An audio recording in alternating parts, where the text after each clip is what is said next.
todos. Eu estou feliz por estar aqui também, junto dos irmãos. Eu agradeço muito aos irmãos. Eu nunca fiz viagem tão longe também assim. Eu sempre saí só de África para Brasil, atravessando muito oceano. Mas esse grande esforço também que a igreja, avisa, irmãos, amigos, para que eu pudesse estar aqui. É uma grande honra também. Primeiro que agradeço, na verdade. Para mim, parece que eu estou em outro país, porque onde eu estou aqui é totalmente diferente. O primeiro que frio que está me mostrando mesmo, está me causando inquietação, porque onde eu estou é totalmente quente, é muito quente. Minha terra também é quente demais, então eu vivo a vida inteira em lugares quentes. Frio é muito pouco, então eu aqui tremendo é uma coisa, essa para mim é um frio já muito acelerado assim. Mas eu fico muito feliz para estar aqui. Antes de tudo, eu queria tocar aqui alguns hinos de Guiné-Bissau, cantando para vocês na língua crioulo. Nós cantamos na língua crioulo, apesar de o país fala português, mas não temos costume porque temos nossos idiomas. Então, eu queria cantar ali alguns hinos aqui, com o meu tambor ali. Tem um rapaz ali com um outro nome mais também ali. Aí vou cantar ali alguns hinos na crioulo, depois explica ali, irmãos que conhecem instrumento bem. Aí eu só sei dominar meu tambor. Essa aqui eu conheço, ninguém me engana. Aleluia.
Deus faz caminho, é que caminho, Deus faz caminho, é que caminho, Deus faz caminho, é que caminho, Deus faz caminho, é que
Os hinos que eu cantei aqui, primeiro que fala, Nangabal na falou obrigado, eu faço assim, sai de morto para a vida, comanda Nangabal na falou obrigado. Significa, te agradeço, Senhor, te agradeço. O Senhor me fez sair de morte para a vida, por isso que te agradeço, te agradeço.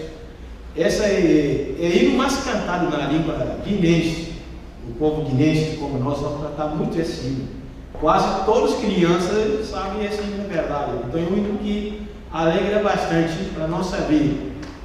O outro fala, vida de cativeras por Jesus libertando, vida de cativeras por Jesus libertando, e dá poder, Jesus, e dá poder para esse mundo. E fala assim, da vida de escravidão, Jesus me libertou, Ele me libertou para sempre, então me deu também autoridade e poder para vencer todos os males. Aleluia, Jesus salva, aleluia, Jesus salva, e dá poder, e dá poder. Então é muito simples e fácil também. Esse outro que fala, Deus faz caminho de Kikatemba, caminho, Deus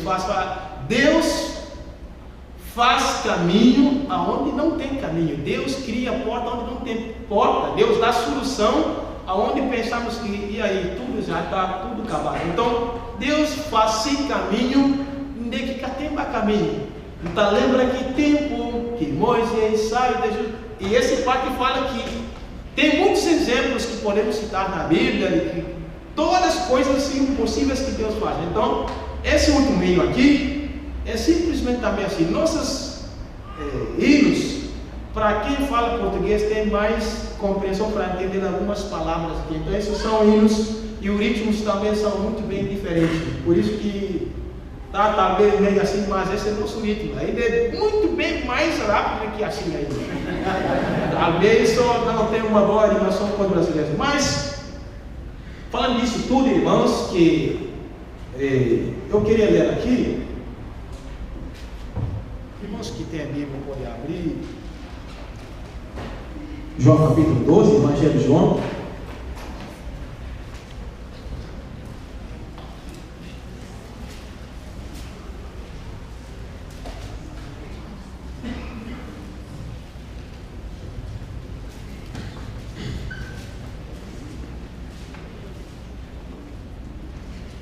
Evangelho de João, capítulo 12, eu vou ler a partir do versículo 20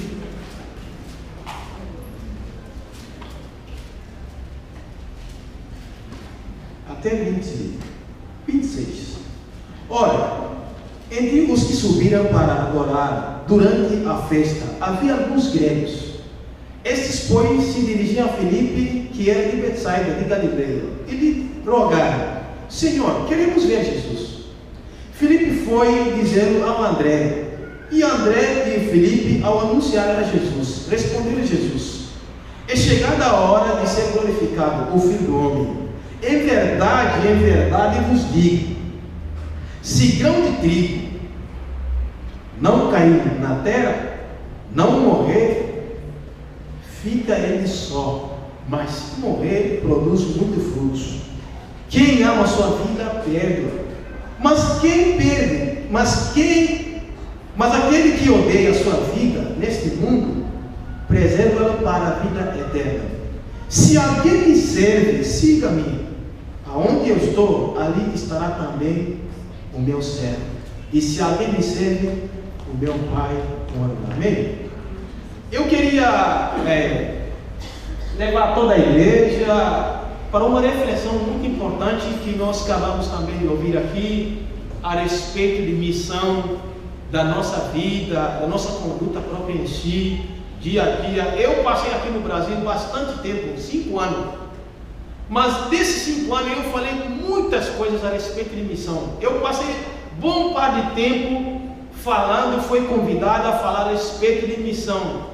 Eu não me considero talvez bom missionário na verdade, eu estou aprendendo o que significa, na verdade, ser um alguém chamado, o que significa missão tão importante para a nossa vida. Então isso é uma coisa que desafia quase toda a nossa vida, desafia a igreja, é uma coisa talvez que bate, que confronta a nossa realidade, que confronta a nossa vida. Se olharmos bem exatamente para nós próprios em si não temos nada em nós que nos garante uma coisa, a não ser uma semente que foi lançada, a não ser um plano que Deus começou totalmente na nossa vida. Então, quando nos fala de missão, nada é mais do que nós começamos a refletir sobre própria nossa identidade, nossa origem, do que estamos fazendo na terra, do que a igreja tem feito na terra. Então, isso é coisa muito importante, muito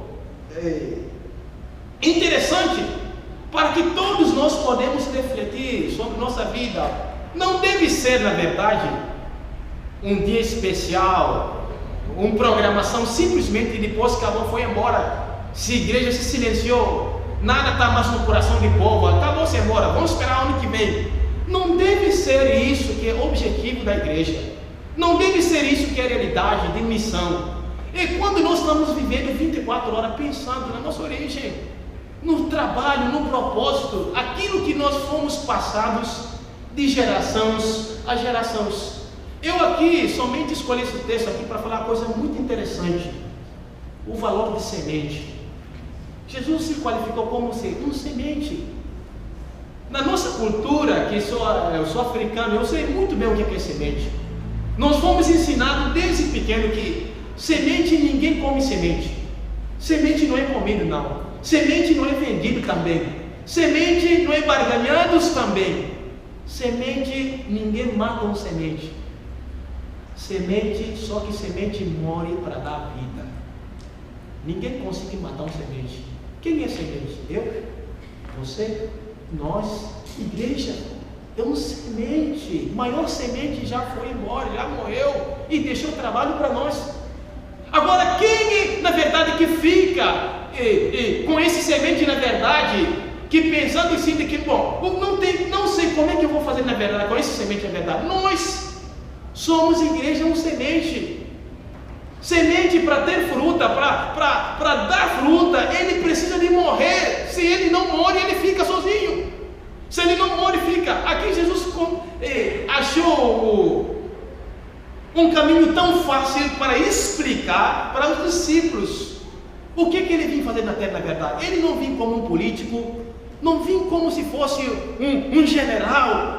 Ele não vinha como se fosse aquele que o mundo, os judeus esperava, aquele rei que chegava e dava golpe. Pessoas tudo pensavam assim, mas que rei é esse aqui na verdade? Ele não tirava nada dos pobres, ele aumentava os pobres. Mas que rei é esse aqui? Não quer palácio, não quer dinheiro, não quer ouro, não quer prata. Mas eu não estou entendendo que Cristo é esse aqui na verdade. Jesus estava passando um significado de valor. O que é ser cristão para aqueles discípulos? Eles estavam falando, mas esse mestre, ele não foi para palácio, ele não tem espada. Que hora que nós vamos fazer o nosso partido para começar a guerra, para subir ao trono, para herdar, para comer bem, respirar bem, viver bem, tomar todos os confortos? Jesus estava falando para eles, não, isso é totalmente ao contrário. Não era isso não. Aquele que não tem camisa, vou dar a camisa. Aquele que não tem comida, vou dar comida. Aqueles que não têm quem toma conta deles, eu vou tomar conta. Jesus estava passando exemplos para aqueles discípulos, para aprender o que é ser igreja, o que é ser missão. Jesus estava falando um exemplo tão claro para eles, eu não sou aquilo que vocês pensam, por contrário, eu sou como se fosse, muito obrigado irmão, muito obrigado. Por contrário, eu sou um semente. Vocês devem ter cabeça, mente ao contrário.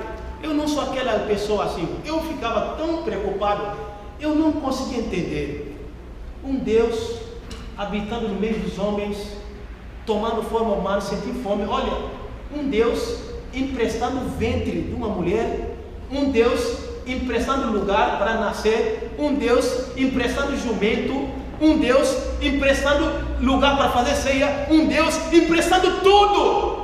Foi alimentado durante a vida deles por mulheres ficam alimentando, mas é um Deus. Jesus estava passando uma ilustração tão grande para nós, para a igreja. O que é ser cristão? Qual é a nossa missão na terra? Jesus passou assim 33 anos mostrando para aqueles grupinhos isso que é missão. Eu não vim outra coisa tomar ninguém, não. Eu vim só para aumentar. Mas eu vou falar uma coisa tão importante para vocês. Jesus falava assim, eu preciso morrer para que vocês possam viver. Porque se eu não morrer, vocês não serão igreja. Eles não entendiam aquilo ali. Eles não entendiam aquela ilustração, aquele significado. Não, peraí, o que é isso? Eles estão morrendo? Não, mestre, fica aqui. Mestre, não estou entendendo. Não. Eu preciso partir. Eu preciso dividir. Eu preciso compartilhar a minha glória para que vocês possam respirar. Essa aqui é o maior presente que o mundo já recebeu. Maior semente que já foi lançada na terra. O maior presente que a humanidade já recebeu é essa semente aqui. Por isso que você está em vida. É nesse semente que nós fomos chamados. É nesse sementes que nós fomos escolhidos para trazer esse semente. É nesse semente também que pessoas estão morrendo, o cristianismo está morrendo, pessoas estão morrendo e entregando, mas cada vez que morre parece que ressuscitou milhares de pessoas. É nome desse semente. Por isso Jesus Cristo fala agora assim, semente, ele morre. Ele fala agora, aquele que ama a vida dele perde, mas aquele que perde amor a mim, ele ganharia mais. Jesus dava uma lição tão importante para esses discípulos. Eu ficava pensando assim, essa coisa tão muito interessante, de ilustração do semente. Eu começava a pensar como é que um semente é trabalhado. Na nossa cultura tem coisas que nós mais respeitamos, é um semente. Todas as nossas famílias, o que eles passam de para nós, é um valor de um semente. Eu perguntava para minha mãe, por que vocês batem uma criança? Na época que nós fomos, depois vou passar algumas fotos aqui ainda, depois vou mostrar detalhes. existe uma cautela que quando você estava ao comer, para comer, você tem que comer. Na época que nós crescia nesse trabalho, nós comia, você tem que comer com a mão. Quando você come com a mão, você tem que colocar um mão assim na baixa de outro mão, para que nenhum grão consiga cair no chão. Se grão cair no chão, pessoa estava na sua costa assim com vara assim de perar, ou sua mãe própria assim, se batia. Pega aquele grão, você tem que pegar aquele grão e comer. Por quê? Eu ficava perguntando assim, os tios, você fica batendo nas pessoas, vocês ficam batendo gente durante a vida inteira por causa de um grão de arroz. E fala assim, porque nós machucamos muito para conseguir um grão de arroz. Não é como aqui no Brasil, você pega carro, aí supermercado, enche poltrona, volta a casa, compra carro. Não! Nós próprios assim, não temos supermercado para isso. Quer dizer, cada família lavra, cultiva, vigia, faz colheita para encher bemba. Não temos supermercado que abastece totalmente. Você pegou um carona, viu para o parque e começa a carregar e leva, e você não sabe como sai. E nós ficamos assim, prendendo com aquela lição.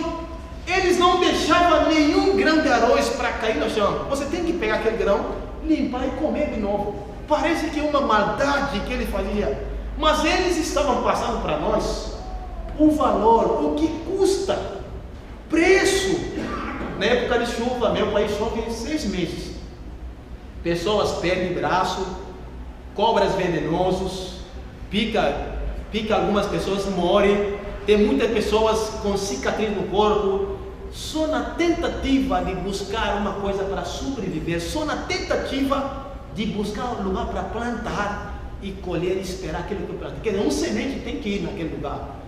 A gente mostra, tem muitas pessoas que morrem, ferramenta própria que nós usamos, arado. Não sei se o brasileiro conhece, porque nossa geração hoje não sei. É um arado que usa para lavrar a terra, você fica sem lavrar a terra. Você começa de 8 horas até 6 horas da tarde, tem que lavrar. Criança já 6 anos tem que aprender isso aqui, na dureza. Então nós passamos aqui a ter uma cultura tão sagrada de guardar um semente.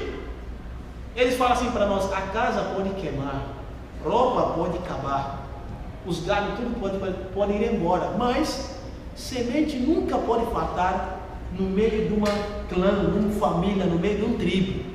A semente que mostra que na verdade, quando tudo se desaparece, aonde tem semente, começa uma nova vida, gera uma nova oportunidade, começa uma nova fatura. Mas aonde não tem semente, se semente queima tudo, então significa um desastre aconteceu aqui. Ninguém te dá semente, ninguém vende semente. Primeira coisa que a pessoa tira é semente. Eu ficava assim olhando aquela lição tão importante. Na hora que eu conheci verdade, eu comecei a olha só que lição importante. Afinal, Jesus falou que ele um semente tão precioso e importante. Eu comecei a analisar, a pensar, a refletir sobre a dádiva que Deus deu para nós, um presente maior, mas se deu como um sacrifício, como próprio uma oferta, um sacrifício. Eu não vi nunca pessoa que pode falar assim, eu sou pai, mas sem filho, ou eu sou mãe, mas não tem nunca, a não ser loucura da humanidade que está virando os valores, mas nunca existe.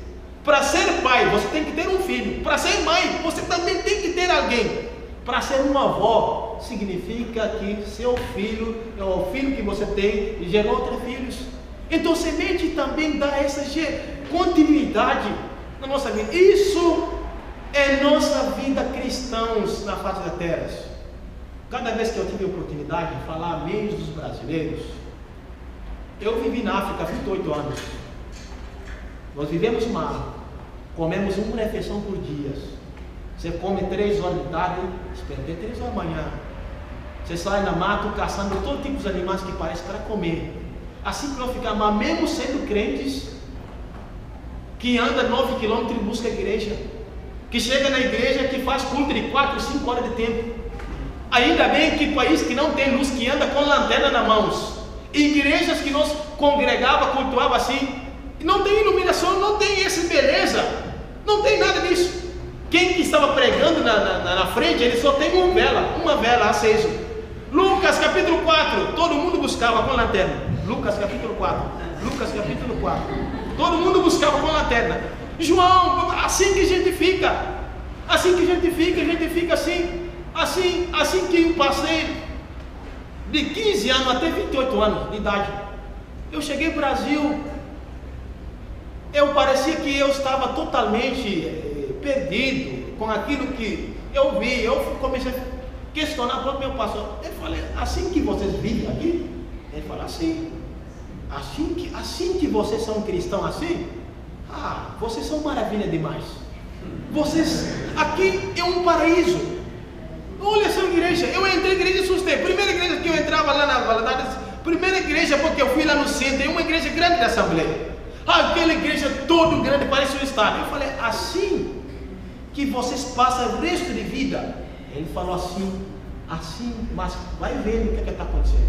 Eu falei, bom, vocês estão no paraíso. Vocês conhecem nossas igrejas, nós não temos janela, igreja não tem piso, igreja não tem porta. Uma vez a gente estava no culto, pessoas ficavam na rua, invadindo famílias, arrancando meninas, batendo, raspando cabelos na cabeça, espancando meninas, espancando filhos. Assim que nós passamos tempos e tempos, eu fui aqui, nada me perturbava. O que me incomodava é que eu não entendia as lutas que brasileiros falam que tem problemas. Você aproximava alguém e fala assim, eu estou com problema. E pergunta para ele, qual é o seu problema? Eu estou com dificuldade. Ele começa a falar, sei lá, eu mesmo nem expliquei, nem sei explicar. Às vezes alguma pessoa que chega e fala assim, bom, eu tenho dificuldade para entender, eu queria comer tal coisa, mas só que meu marido fica comprando frango já há um mês, eu não consigo mais, estava enjoado. Eu falei para ele, mas isso que é problema? Isso, você fala seu problema. Enquanto eu falava assim na África, o pastor, se você me levar para o Brasil, eu vou comer frango até enjoar, sair no nariz. Eu cheguei também lá, começando comendo frango demais. Hoje não quis mais frango. Hoje também não quis, porque eu passava tempos inteiros na minha terra. Se você só come frango e deixa o osso, pessoas comem aquele osso todo. Parece que um porco que está devorando aquele osso. O fato é que tanto que tem. Eu cheguei aqui, pessoas falam assim, tem problema. O outro fala que não, eu tenho dificuldade demais, eu não estou sabendo. Eu queria que minha esposa mudasse para departamento tal, que tem tal, mas ele escolheu, chamando de problemas, dificuldades, aquilo que não é problemas. Isso, na verdade, não é perseguição que está acontecendo aqui, não. Eu falo, bom, vocês estão criando perseguição para vocês. Não é alguém que... Uma coisa é quando alguém te cria, você sabe o que é inimigo te confrontar, alguém te confrontar, ou você próprio criar problema para você. Eu falo assim, esse aqui não é alvo. Não é o maior alvo que nós conseguimos. Isso aqui não é o nosso maior problema. Eu não vejo problemas que pessoas chegam de considerar como se fosse uma luta. Eu já perguntei, ninguém vai em sua casa para te espancar, ninguém pega sua esposa na rua para torturar, ninguém sequestra seus filhos, ninguém se saltou só porque você é cristão. Você come bem, dorme bem, troca bem, novo par de sapatos, óculos, estudos bons, tecnologias bons, troca celular. Cada casa de crente que você chega, principalmente na Minas Gerais lá, cada casa de crente que você chega, você encontra 9 Bíblias. Bíblia de homem, de mulher, de criança, de jovem, de papá, de recém-nascido, de que não nasceu, de bebê que vem, de que não vem, de tatá. Você encontra tipo assim, tudo eles têm. Essas aqui são grandes verdades. Mas a verdade é que é uma geração, nós estamos vivendo um tempo, uma geração totalmente órfã, geração descartados, falidos dele aqui, tempo não tem mais. São grandes verdades. Nós não lembramos se um grande presente foi dado para nós. Eu comecei a ver aquilo ali, parecia que me escandalizava. Até um ponto que eu falava assim para a pastora, bom, se isso que você chama perseguição, os problemas, outra coisa, eu não vejo assim na verdade. Eu prefiro coisa que me desperta, uma coisa que me sacode. Eu prefiro ver perseguição que eu estou vendo despertando de que uma frieza que vem para mim, que eu não sei onde ir, na verdade. Isso são grandes realidades para povos aqui. Então, por isso que essas aqui são grandes cautelas que nós precisamos de refletir nele, para saber que missão não passa de um programa, não é simplesmente um ajuntamento, não é simples coisa, não. Missão é nós começarmos a entender nosso papel na sociedade, é começarmos a entender, na verdade, que o valor do reino é totalmente diferente com o caminho de muitos. Se queremos perder nossa vida, significa que o reino de Deus é onde o menor será maior, é onde para ganhar você tem que perder primeiro, você tem que negar a si, você tem que saber parar um momento de viver para você. Eu vejo o brasileiro que tem aqueles que têm muito são infelizes, aqueles que não têm nada parece que são mais alegres.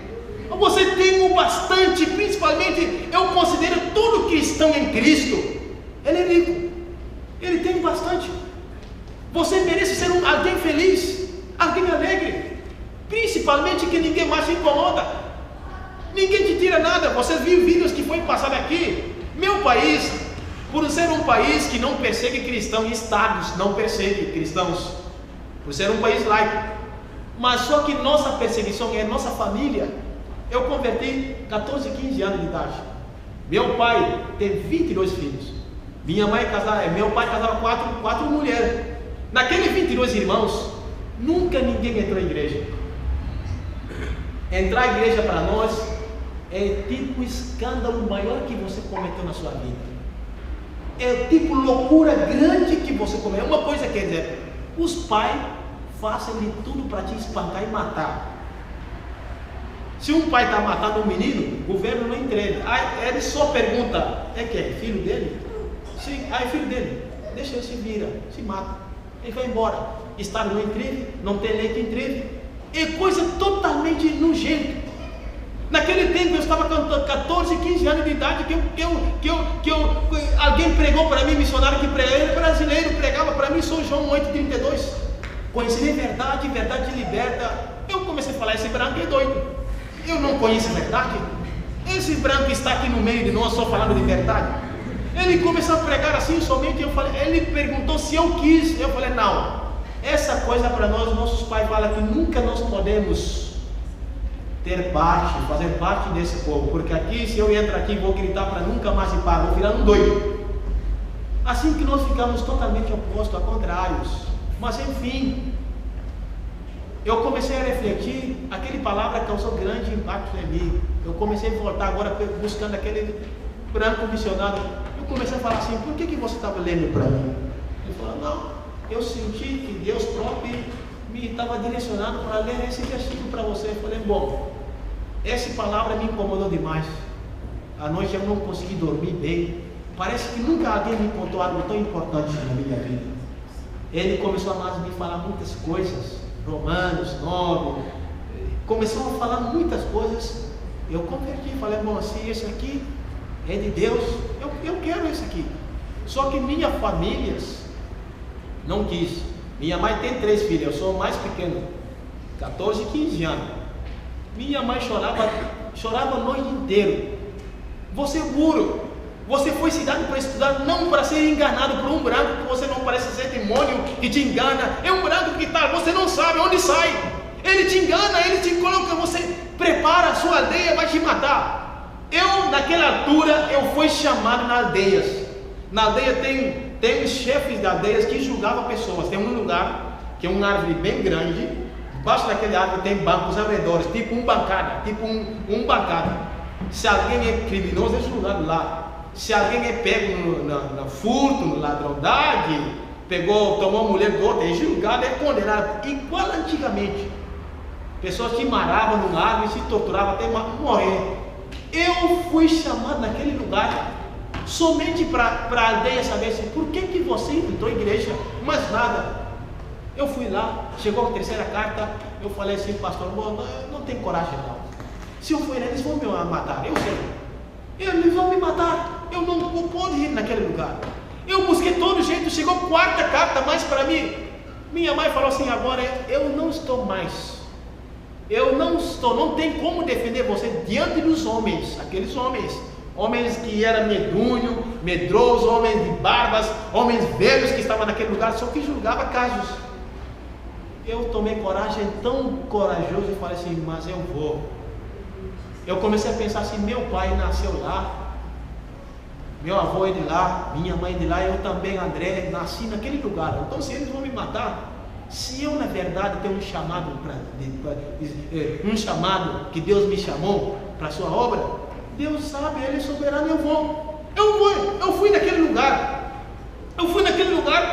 Sexta-feira, reunião era para acontecer sábado, só que aquela reunião as mulheres não podiam participar. As mulheres não têm parte naquela reunião.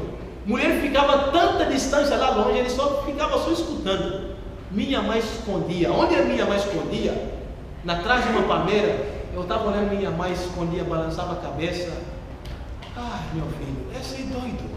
Esse tomou veneno mesmo. Esse menino virou toda. Por que ele tem coragem de fazer isso? Minha mãe ficava distante, olhava assim para mim, balançava a cabeça, virava, colocava pano no rosto, chorava tanto. Eu era pegado com a minha mãe, era pequeno, mas caçula, chorava demais. Eu sentei naquele lugar, a primeira pessoa que sentou naquele lugar foi eu. De madrugada, tremendo, sentei naquele lugar. Os homens não pareciam, ninguém parecia. Eu sentei lá 8 horas de manhã, 9 horas, 10 horas, 11 horas, ninguém parecia para mim falar. Eu falei: bom, eu vou esperar mais amanhã. Domingo de madrugada, eu levantei mais, sentei naquele lugar para esperar um caso de julgamento. Domingo de manhã ninguém apareceu. Como eu estudava segunda-feira de manhã aulas, eu tenho que sair na minha aldeia domingo da tarde. Então domingo de manhã não teve caso de julgamento. Eu falei: bom, já que ninguém me falou A nem B, agora que eu vou virar um doidão para Deus para nunca mais. Eu saí naquele lugar, eu falei: acabou-se agora. Se ninguém me acusou, ninguém me condenou, ninguém ponta dele mais para mim. Assim que eu virei, parece que esse é um negão doido mesmo. Pensa num cara doido. Assim que eu virei, pessoas que vinham com peito, eu encontrava com peito. É na escola, é na faculdade. Assim que eu virava, lá só que eles chamam todo mundo de protestante. André virou protestante, André virou protestante, André virou protestante, André é protestante agora. Eu falava assim: sou mesmo. Assim que eu ficava, desafios, mas não era tão fácil para negar uma crença. Uma coisa que os seus pais te ensinam desde pequeno era confrontos. Eu não tinha mesa junto com minhas famílias mais.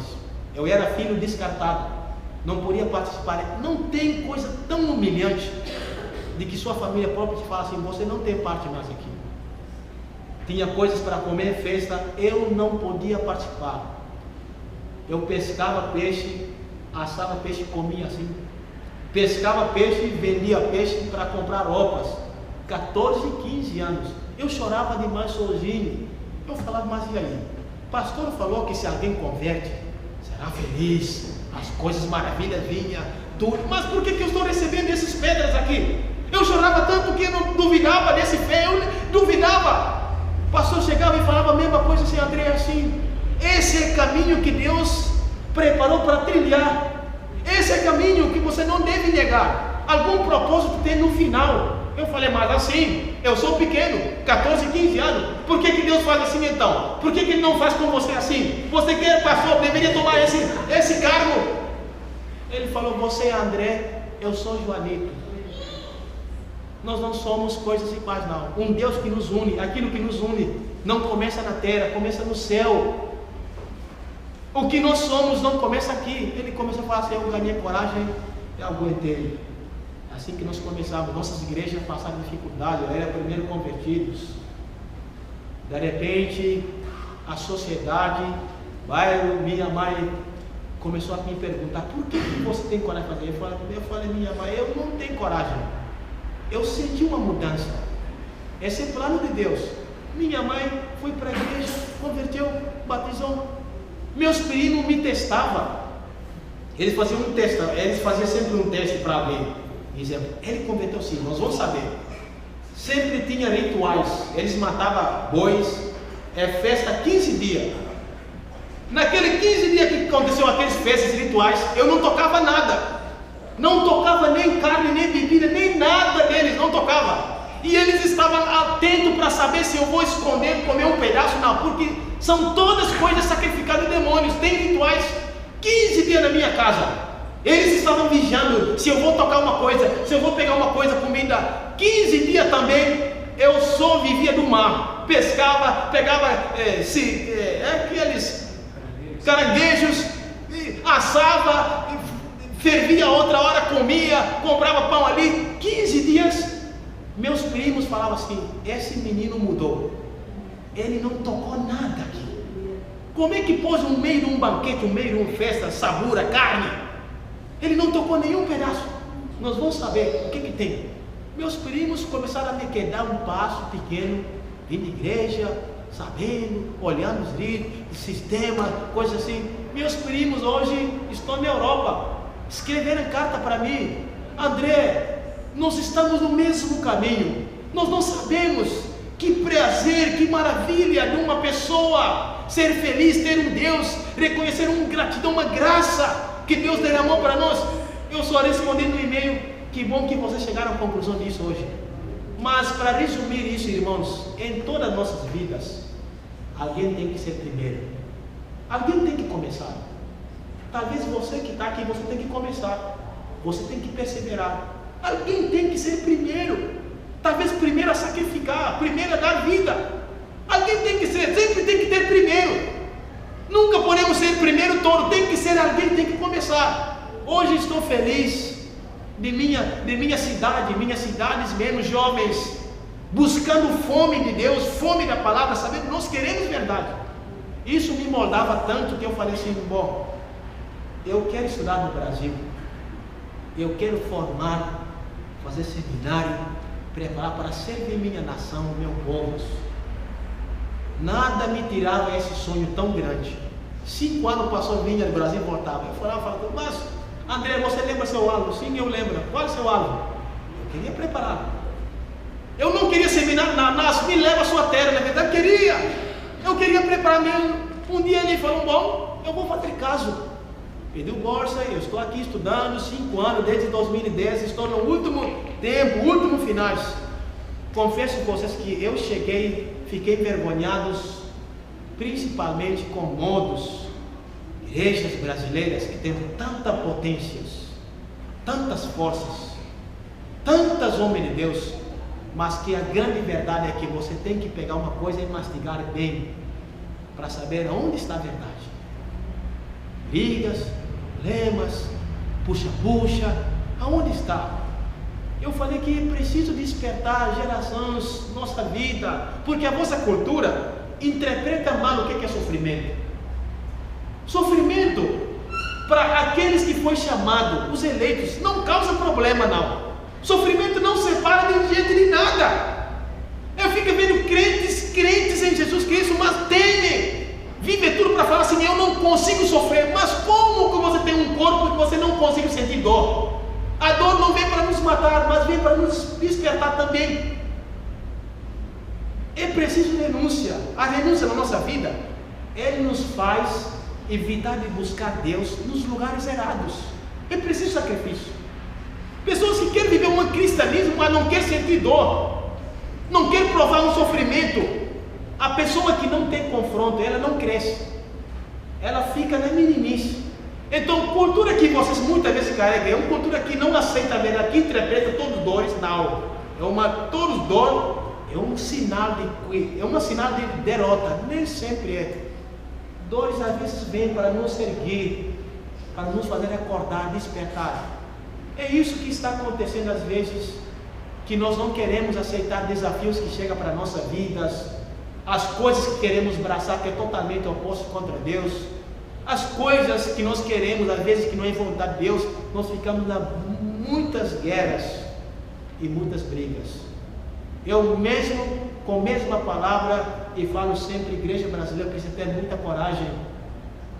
Se vocês estão nesse tempo assim, é porque Deus usa a igreja brasileira para ser maior suporte para várias nações que estão passando dificuldades, mas perseguição também. um dia pode chegar.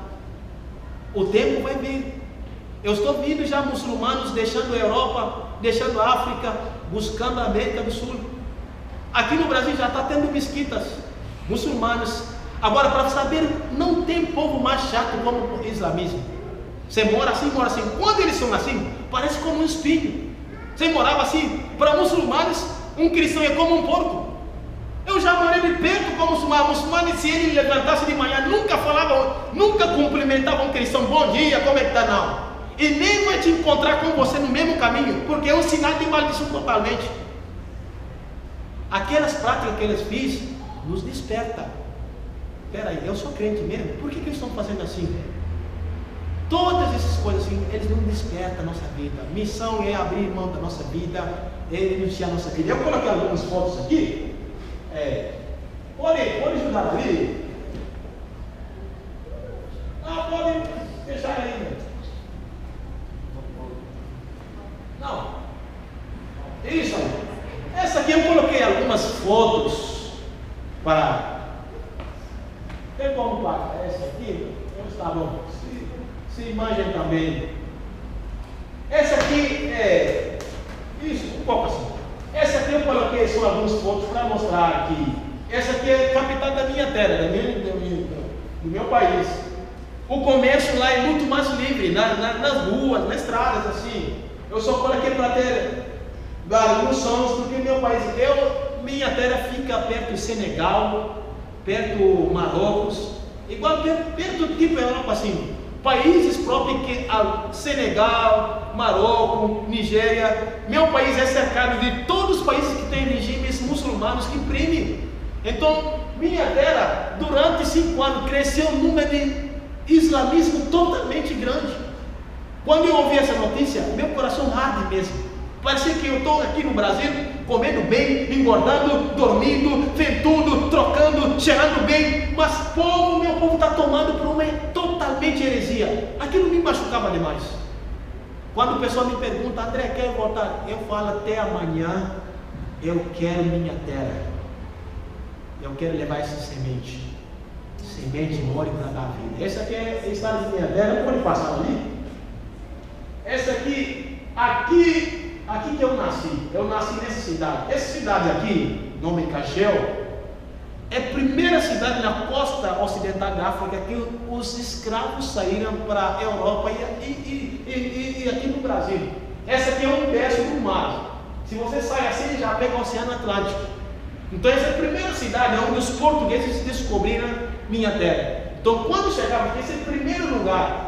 Fizeram uma fortaleza aqui, eles pegavam escravos e colocavam nesse fortaleza aqui. Essa cidade aqui, eu nasci aqui, Cachel. Eu buscava a história, sabendo por que desse aqui. Nós sabemos, aqui foi feito pelos portugueses, aqui que pegaram os avós, traziam tudo, levavam para papá, disseram que vocês vão estudar, seus avós vão estudar, e levaram uma terra para nunca mais. Essa é a primeira terra na costa ocidental da África, Guiné-Bissau. Foi tirados escravos para nunca mais voltar. Pode passar ali? Essa aquele fortaleza, isso aqui, coloquei só para ter noção, pode passar. Essa é a primeira cidade da República Guiné-Bissau. Essa é a nossa terra, nossa cidade.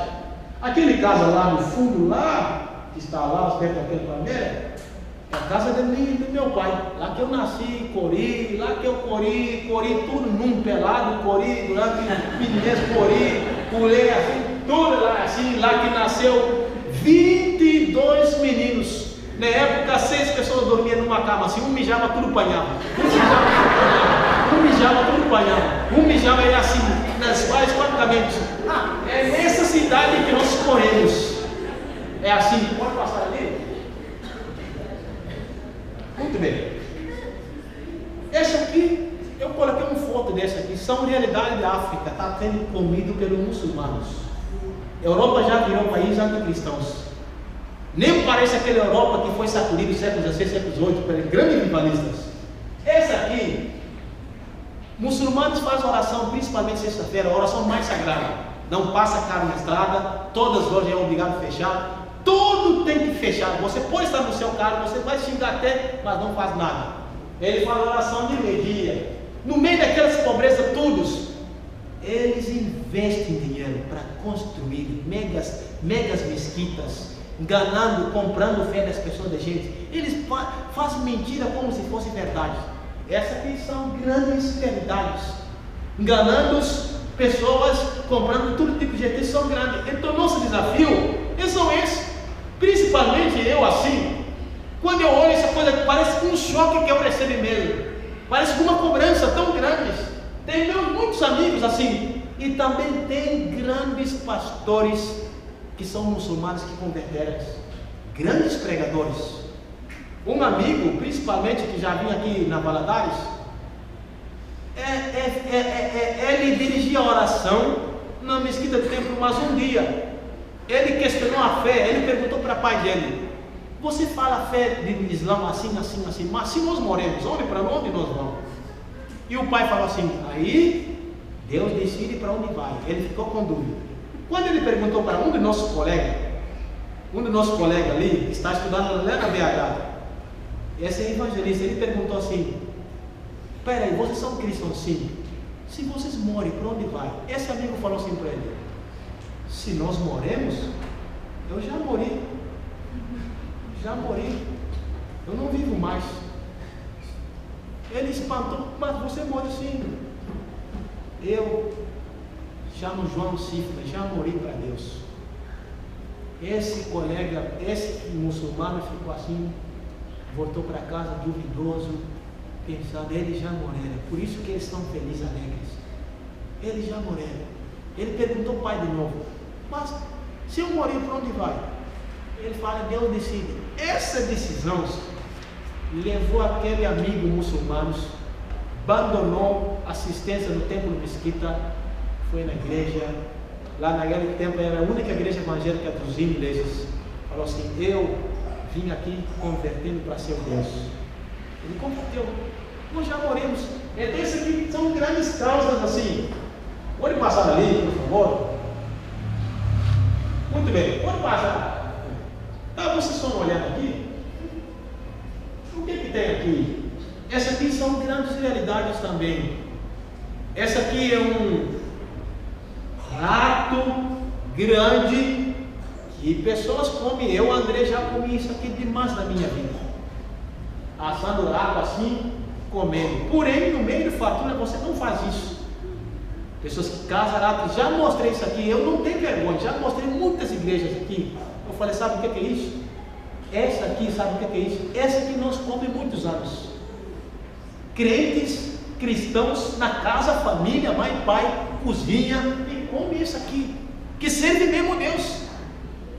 Eu falei: cheguei no Brasil, a pessoa joga comida, desperdiça totalmente. Você joga coisa e não considera, desrespeita, porque não sabe o que é fome. Eu já mostrei aqui meninos, adolescentes, jovens, que tudo o pai dá e não sabe respeitar. Tudo e não sabe como sai. Tem comida, pai, tem bife está com gordura, não vou comer. Esse ovo está mole, não quero mais. Vai diretamente no lixo. Eu já mostrei isso aqui muitas vezes, são realidades. Você sabe o que é um homem vivendo no mato, caçando ratos para comer, macacos para comer? Você sabe o que é tamanho de fome causa na pessoa? Fome faz a pessoa virar um monstro. Não é fome de um dia. Fome faz a pessoa transformar parece um animal feroz. Fome mata. E fome de Deus mata também. Causa estrago. Por isso que eu coloquei isso aqui para ver. Eu já comi isso aqui demais. Só que hoje o negão não vai comer mais isso aqui. Não tem necessidade. Negão é outra. Essa aqui é só realidade. Um tempo passou uma fase. Entendeu? Pode passar ali. Esse aqui estão vendo, esse aqui estão preparando ele para comer. Ainda bem, situação, os filhos estão preparando para comer. São grandes realidades que coloquei para mostrar. Eu sei que ninguém vai comer essa aqui no meio da fartura, de felicidade aqui. Pode passar ali? Muito bem. Essa aqui vocês falam caranguejo, mas para nós é cacre. Essa aqui é pelo menos é pelo menos aquilo que uma pessoa pobre consegue comer sem pagar nada de graça. Só tem no mar. desce no mar, cata e leva. Esse aqui pelo menos é uma coisa que um coitado consiga ter pão.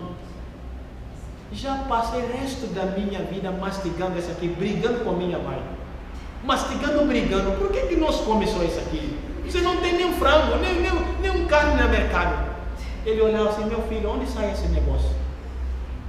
Esse aqui pelo menos é coitado, pelo menos alguém consegue ter esse aqui. Os meninos preparam. E é gostoso demais, só que está meio enjoado. Você passa anos comendo esse aqui. É muito enjoado também. Pode passar. Essa aqui são peixes que às vezes você tem num país, você não tem direito num país. Esses peixes assim, tudo, sabe para onde vai? Espanha, Portugal. Tira dentro da sua terra, você não tem direito mais. O governo vende todo fora. Muitas injustiças. Meu país já passou por 3 guerras por causa de injustiça. Grupo de pessoas que comem. E filhos coitados, pobres não comem. Meu país produz muitas coisas. Mas filhos dos presidentes, ministros, deputados não estão na Guiné-Bissau. Estão na Inglaterra, Suíça, América, casas boas, saúde boa. E nós que fica assim. Isso aqui é muita coisa, por isso que meu país passou 3 guerras, 3 conflitos, totalmente desastrosos. Então isso aqui é uma coisa que estão saindo da água, sendo embalado, avionetas pegam ou barcos transportam para nunca mais. Você fica olhando, saudade desse peixe, mas não consigo tocar esse peixe. Seu país, pode passar. Muito bem, esse aqui é um animal que coloquei só aqui para saber. Na busca de sobrevivência da vida, um dos animais mais perigosos que ataca mulheres quando eles estão trabalhando, esse aqui mata mulheres, perde mão, perde braço, às vezes tem crianças no rio, devora e vai uma vez. Então são grandes acidentes que mata, que estraga muitas coisas. Até meninos matam esses animais aqui, tão perigosos. Muito perigoso. Então às vezes vive dentro da água. Você chega no rio tomando banho pelado nu, chega lá, chega um animal desse e já leva para nunca mais. Leva meninos, às vezes canoa vira, chega lá, parece que está devorando. Esses animais tão perigosos na busca de tentativa de vida. Leva milhares de pessoas que já morreram por causa disso. Pode passar aqui. Até às vezes, olha o tamanho desse animal. Às vezes sai na água, marchando para ir nas aldeias, pegando galinha, pegando pato, pegando porco, assim, consegue ter crianças, leva. Para matar um bicho desse aqui é muito complicado. Às vezes flecha não resolve o problema. Talvez tem que ter uma arma para destruir, na verdade. Mas o povo não tem arma. São grandes acidentes, só porque é para ter noção. Pode passar ali, então? Muito bem. Vou chegar numa foto tão interessante aqui, como termina. Essa aqui, assim que nós lavramos a terra para conseguir alimento para comer. Essa aqui são os homens eles lavram a terra. Essa é a área que eu estava falando no início. Lavram a terra, depois, pode passar. As mulheres, essa aqui também é jovens. Na idade de 12, 14 anos, você já tem que lavrar a terra. Pode passar assim. Quando lavra a terra, as mulheres vêm e plantam. Essa aqui é arroz. Na Valadares, as pessoas riem de mim. Esse aqui é o nosso supermercado. Aqui. Eles plantam, vigiam, esperam para depois colher. As mulheres vêm e plantam. Às vezes, nessa plantação de arroz, você tem água lá no fundo. Às vezes, tem esses animais. Às vezes, tem cobras venenosas que picam. Muitos morrem assim. Muitos perdem vida. Até cristãos perdem vida assim. Pode passar ali. Essa aqui já é uma área bem preparada, já está tudo pronto. Pode passar. Depois que fica maduro, ele faz colheita. Essa aqui é só fazendo colheitas. Pode passar? Estão fazendo colheitas. As mulheres estão fazendo colheitas. Colheita recolhe o que eles plantam. Tem época que você recolhe ele. Pode passar? Quando recolhe, essa é arroz.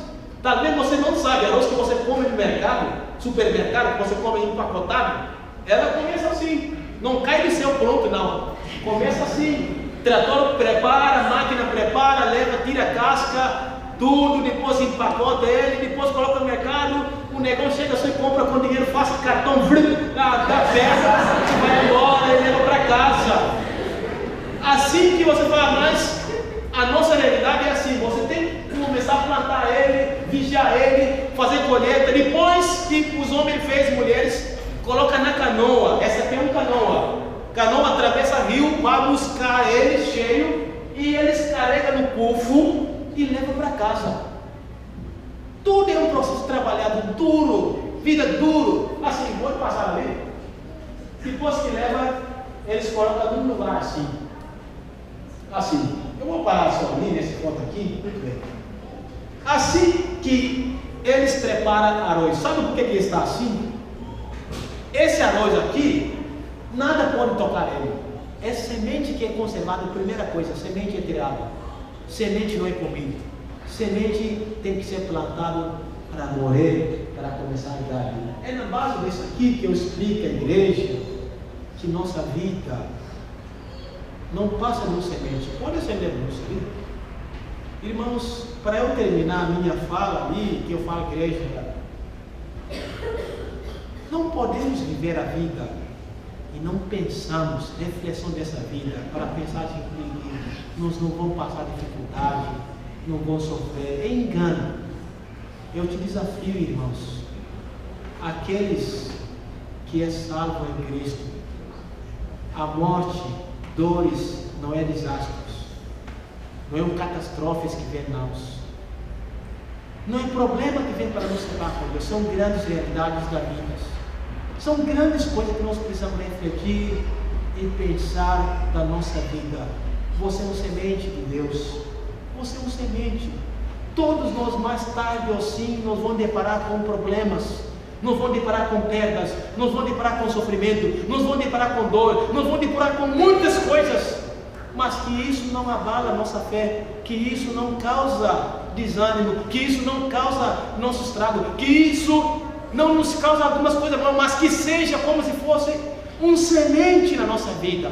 Eu comecei a aprender grande lição nesse valor de uma semente. Eu e você somos assim na nossa vida. Eu sofri bastante. Hoje, como é que fala? Meu olho, a minha visão, eu entendi por que eu passava tudo aquilo ali por trás. Eu comecei a entender. Era esse caminho que Deus estava preparando para que eu hoje pôde ficar assim e olhar atrás e falar assim, olha só que trajetórias. Eu estou feliz. Eu vivi mal, passei muito mal, nunca reclamei de Deus. Nunca reclamei. Eu cheguei aqui no Brasil, continuando, nunca passei tão feliz. Eu nunca vivi minha vida bem como se fosse 5 anos no Brasil. Eu vivi 28 anos na África sofrendo. 5 anos que eu vivi só no Brasil, parece que eu vivi 60 anos de felicidade. Eu tenho muita coisa, tem hora que eu entro no meu quarto e falo assim, para onde que eu vou levar essa coisa?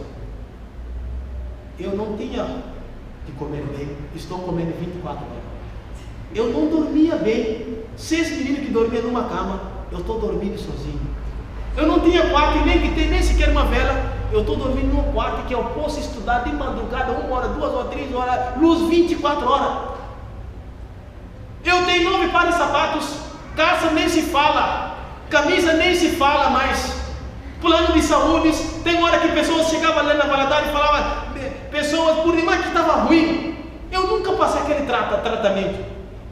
As pessoas de posto de saúde chegavam e falavam assim, André, seu consulta está marcado para tal dia. Eu parecia no posto. Eu falei, pastor, é assim?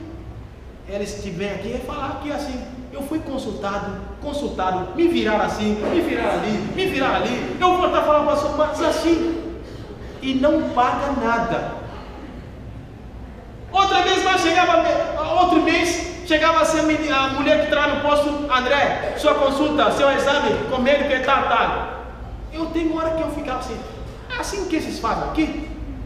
Eu fiz tratamento, já fiz todo tipo de consultas, que se fosse no meu país, é filho do ministro que faz aquilo ali.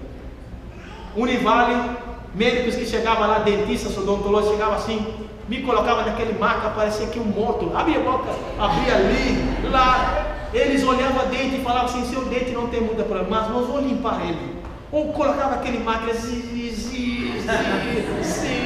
tudo ali. Ele falava: semana que vem, volta mais, não acabou. Voltava mais, limpava aqui tudo. Ah, esse dente precisa de peturação. Ele colocava tudo, tratava, dava anestesia. Você ficava assim, com óculos branco, dormindo, sabora, levantava assim. Eu falava assim, eu voltei, tranquei no meu quarto e chorava só. Eu não pago nada. Eu falei: igreja, cristãos, brasileiros, vocês devem muita gratidão a Deus. Muita gratidão. Muita gratidão. Eu estou fazendo tratamento e não paga nenhum questão. Eu não trabalho aqui no Brasil, mas nada me falta. Nunca reclamei. Amigos, aliados. Eu falei: muita gratidão. A graça de Deus é muito mais melhor do que a vida. A vida passa, nós não somos eternos. Aprende a viver com gratidão de Deus. Dá seu esforço, dá seu valor. Você não é dono da sua vida. Nós temos uma DNA, nós temos uma dádiva que não é nosso. Nós temos uma vida que não é nossa, nós não sabemos definir ela. Vida não é nosso, é de Deus. Ele que começou o plano, Ele que plantou, Ele que regou, Ele que começou. Por que você tem medo então?